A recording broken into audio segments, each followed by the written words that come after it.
আমি অগ্রদূত filling station উমেশনগর হবিগঞ্জের স্বত্বাধিকারী। আমাদের এমনি তেলের কোনো ক্রাইসিস ছিল না, এখন মানুষের একটা আতঙ্ক কাজ করতেছে এবং বিশেষ করে হবিগঞ্জ জেলাতে আমরা একমাত্র হবিগঞ্জ শহরে একটি মাত্র পেট্রোল পাম্প।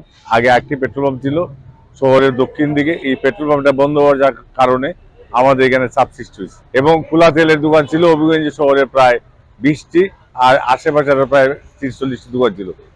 এইসব বন্ধ হওয়ার কারণে এখন সব কাস্টমাররা পেট্রোল পাম্পে চলে আসার কারণে আমরা আগে যে তেল পাইতাম 24 ঘন্টা যে তেল সেল করতাম, এখন আমাদের 2 থেকে 3 ঘন্টা সময় যায়।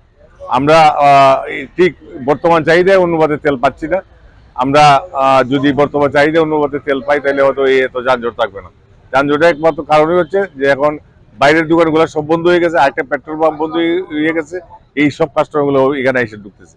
আমরা মোটর সাইকেলে 200 টাকা থেকে 500 টাকা দিতেছি, সরকারি গাড়িগুলোতে তাদের চাহিদা মতো দিতেছি এবং অ্যাম্বুলেন্স, ফায়ার সার্ভিস, বিভিন্ন ক্লিনিক, হাসপাতাল, এই তেলগুলো তাদের চাহিদা মতো আমরা দেওয়ার চেষ্টা করতেছি।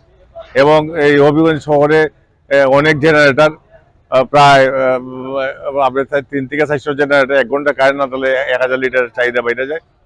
পাশাপাশি ব্যাংকেরও তো বিদ্যুৎ চলে গেলে তাদের চালাইতে পারে না, তাদেরকে আমাদের তেল দিতে হয়।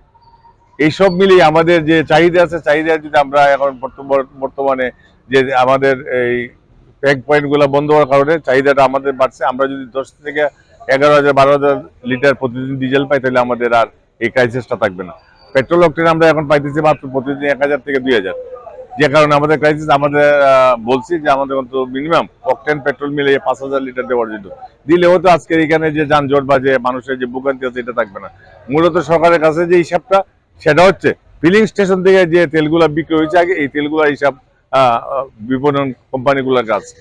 আর বাইরে থেকে যারা খোলা বাজারে তেল বিক্রি করছে এগুলা বিভিন্ন জায়গা থেকে আসছে এবং বিভিন্ন চুরাই তেল আছে, এগুলা তারা বিক্রি করছে। এগুলো এখন টোটালি বন্ধ, যে কারণে আমাদের উপর চাপটা পড়ছে।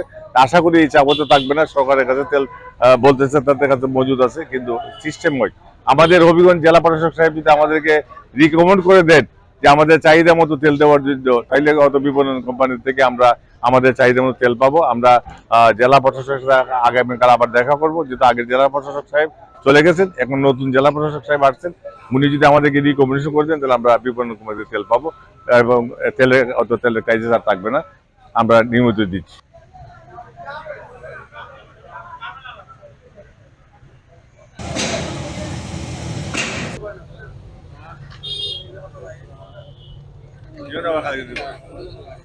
ভাই 300 টাকা হয়েছে ভাই। না না কোনো প্রবলেম না, লাইন ধরে আমরা নিতেছি, পাইতেছি, দিতেছি।